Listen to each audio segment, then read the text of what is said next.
বিএনপির নেতাকর্মীদের রোষানল থেকে বাঁচাতে কোতোয়ালী থানার সাবেক ওসি নিজামুদ্দিনকে পাঁচলাইশ থানা পুলিশ উদ্ধার করে হেফাজতে নেয়। এ সময় নেতাকর্মীরা থানা ঘেরাও করে স্লোগান দেয়। চট্টগ্রাম নগরের কোতোয়ালী থানার সাবেক ভারপ্রাপ্ত কর্মকর্তা নিজামুদ্দিন বিএনপি ও এর সহযোগী সংগঠনের নেতাকর্মীদের রোষের মুখে পড়েন। নগরের পাঁচলাইশ আঞ্চলিক পাসপোর্ট অফিসের সামনে ঘটনা ঘটে। পরে পাঁচলাইশ থানা পুলিশ তাকে উদ্ধার করে হেফাজতে নিয়ে যায়। তবে এরপর বিএনপির নেতাকর্মীরা থানা ঘেরাও করে হট্টগোল করেন ও স্লোগান দিতে থাকেন।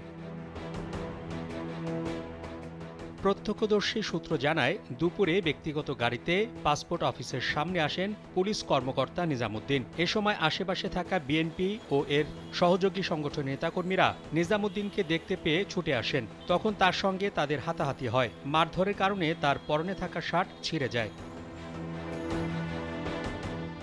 নগরের চকবাজার থানা স্বেচ্ছাসেবক দলের সদস্য সচিব শহীদুল ইসলাম বলেন, পুলিশ কর্মকর্তা নিজামুদ্দিন আওয়ামী লীগের আমলে নগরের কোতোয়ালী ও বাকুলিয়া থানার ভারপ্রাপ্ত কর্মকর্তা ছিলেন। ওই সময় তিনি বিএনপি ও অঙ্গ সহযোগী সংগঠনের নেতাকর্মীদের নানাভাবে নির্যাতন, নিপীড়ন ও হয়রানি করেছেন। বিনা কারণে গ্রেফতার করেছেন, চাঁদাবাজি করেছেন। অনুমতি থাকা সত্ত্বেও বিএনপিকে কর্মসূচি করতে দেননি নিজামুদ্দিন। আর তার বিরুদ্ধে মামলা রয়েছে, তাকে গ্রেফতার করতে হবে। পুলিশ কর্মকর্তা নিজামুদ্দিন বর্তমানে কোথায় কর্মরত আছেন তা তাৎক্ষণিকভাবে জানা যায়নি। আবার কী কারণে পাসপোর্ট অফিসের সামনে এসেছেন তার সঠিক কারণও জানা সম্ভব হয়নি। ধারণা করা হচ্ছে পাসপোর্ট সংক্রান্ত কাজে আসতে পারেন।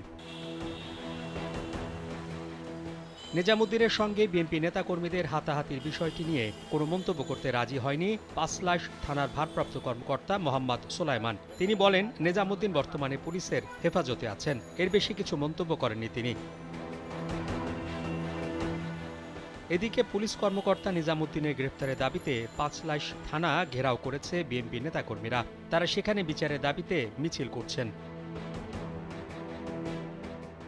মোহাম্মদ শাহাবুদ্দিন মাহতাব, কালবেলা।